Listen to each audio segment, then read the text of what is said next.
राजस्थान की राजनीति में साल 2020 का दौर था जब सियासी भूचाल ने पूरे प्रदेश को हिला दिया था। उस समय तत्कालीन मुख्यमंत्री अशोक गहलोत और उनके डिप्टी सीएम सचिन पायलट के बीच टकराव खुलकर सामने आ गया था।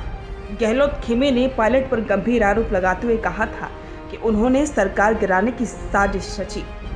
मामला इतना बढ़ा कि स्पेशल ऑपरेशन ग्रुप और बाद में एंटी करप्शन ब्यूरो में मुकदमा दर्ज तक हो चुका था। लेकिन अब इस पूरे विवाद पर बड़ा मोड़ आ चुका है। एसीबी ने अपनी अंतिम रिपोर्ट कोर्ट में पेश कर दी है, जिसमें पूरे केस को फर्जी मानते हुए इसे बंद कर दिया गया। हाई कोर्ट ने इस रिपोर्ट को स्वीकार किया है, यानी कि सचिन पायलट और अन्य सभी आरोपियों को अब क्लीन चिट मिल चुकी है।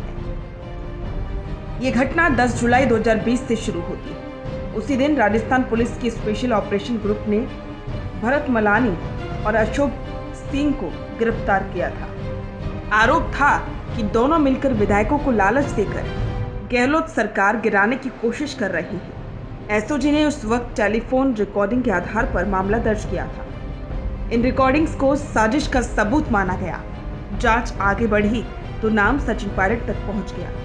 कहा गया कि अब वो भी इस साजिश का हिस्सा है और गहलोत सरकार को अस्थिर करना चाहती है। इसके बाद कांग्रेस के भीतर बड़ा राजनीतिक भूचाल आया। पायलट ने बगावत का रास्ता चुना और अपने समर्थक विधायकों के साथ दिल्ली चले गए। उस समय पूरे प्रदेश में सरकार गिरने का खतरा मंडराने लगा था। गहलोत सरकार का दावा था कि कुछ लोग विधायकों को प्रलोभन देकर खरीदने की कोशिश कर रहे हैं। ये भी कहा गया कि एसओजी अब तस्करों के नेटवर्क की टेलीफोन टैपिंग कर रही थी। तभी संयोग से ये बातचीत सामने आई। इन कॉल्स में कथित रूप से सरकार गिराने की चर्चा सुनाई दी। लेकिन जब एसीबी ने जांच शुरू की तो तस्वीर बिल्कुल अलग निकली। रिपोर्ट के मुताबिक जिन कॉल्स को सबूत माना गया था उनमें असल में सामान्य राजनीतिक चर्चाएं, जुआ, सट्टेबाजी, महिलाओं से जुड़ी निजी बातें और अन्य व्यक्तिगत बातचीत ही पाई गई। इसमें कहीं भी ना तो सरकार गिराने की ठोस साजिश थी और ना ही विधायकों की खरीद फरोख्त का कोई प्रमाण।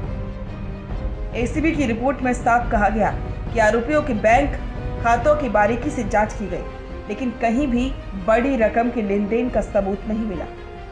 ना तो किसी विधायक ने कभी ये कहा कि उनसे संपर्क करने की कोशिश की गई और ना ही किसी ने रिश्वत या प्रलोभन की बात कबूल की, यानी कि पूरा मामला शुरुआत से ही कमजोर था। दिलचस्प बात यह है कि एसओजी ने 8 अगस्त 2020 को ही कह दिया था कि यह मामला उनके अधिकार क्षेत्र में नहीं आता। इस आधार पर आरोपियों को छोड़ दिया गया। लेकिन इसके अगले ही दिन यानी कि 9 अगस्त को पूर्व मंत्री महेश जोशी, जो उस वक्त भ्रष्टाचार के मामले में जेल में थे, उन्होंने इसी मुद्दे पर एसीबी ने एक नया मुकदमा दर्ज करवा दिया। यानी कि यही मामला अब तक लंबित था, जिस पर एसीबी ने जांच करके अंतिम रिपोर्ट कोर्ट में पेश की। हाल ही में राजस्थान हाई कोर्ट ने एसीबी की रिपोर्ट को स्वीकार कर लिया। कोर्ट ने माना है कि किसी भी आरोपी के खिलाफ सरकार गिराने की साजिश का सबूत नहीं है। इसी तरह सचिन पायलट समेत सभी आरोपियों को अब इस मामले में क्लीन चिट मिल चुकी है। ये फैसला सिर्फ कानूनी राहत नहीं बल्कि इसका बड़ा राजनीतिक महत्व भी है। साल 2020 में जिन आरोपों ने पायलट और गहलोत के बीच दरार को गहरा किया था, वही अब झूठा साबित हुआ। इसका मतलब ये हुआ कि पायलट पर लगे संदेह का बड़ा बोझ अब उनके कंधों से उतर गया। कांग्रेस के भीतर उस वक्त जिस तरह पायलट को बागी कहा गया, उसका आधार भी यही आरोप थे। हालांकि पायलट ने हमेशा कहा था कि वो सरकार गिराने की साजिश में शामिल नहीं थी। अब कोर्ट का फैसला उनकी बात को सही साबित करता है। साल 2018 के विधानसभा चुनाव के बाद कांग्रेस सत्ता में आई थी। पार्टी के भीतर ये बहस चल रही थी कि मुख्यमंत्री कौन बनेगा, अशोक गहलोत या सचिन पायलट। आखिर में आलाकमान ने गहलोत को मुख्यमंत्री और पायलट को उप मुख्यमंत्री बनाया, लेकिन सत्ता का संतुलन बिगड़ता गया। पायलट को लगता था कि उनकी मेहनत और युवा नेतृत्व की अनदेखी की गई, जबकि गहलोत को शक था कि पायलट उनके खिलाफ गुटबाजी कर रहे हैं। 2020 का ये विवाद उसी तनाव का चरम था। हालांकि आखिर में आलाकमान के हस्तक्षेप के बाद मामला संभला और पायलट वापस लौट आए, लेकिन दोनों नेताओं के बीच की खाई हमेशा बनी रही। अब जबकि अदालत ने पायलट और अन्य आरोपियों को बरी कर दिया है, कांग्रेस में ये सवाल उठना स्वाभाविक है कि क्या इस फैसले के बाद पायलट की साख और मजबूत होगी। वो पहले से ही राहुल गांधी और प्रियंका गांधी के बेहद करीबी हैं। आने वाले चुनावी समीकरणों में क्लीन चिट उनके लिए नई ताकत बन सकती है। साल 2020 की जिस साजिश ने राजस्थान की राजनीति को हिला दिया था वह पूरी तरह से खत्म हो गई। अदालत ने साफ कर दिया है कि सचिन पायलट और अन्य आरोपियों पर लगाए गए आरोप बेबुनियाद थे।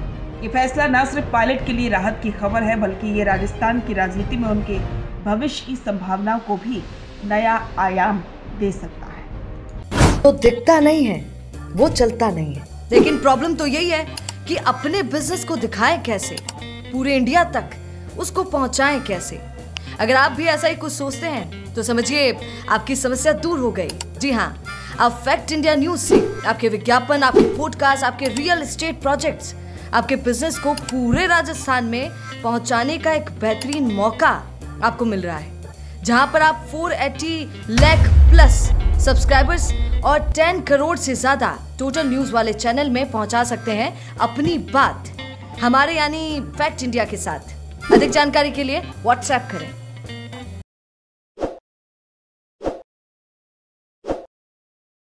ताज़ा खबरों के लिए विजिट करें द फैक्ट इंडिया की वेबसाइट और डाउनलोड करें द फैक्ट इंडिया ऐप।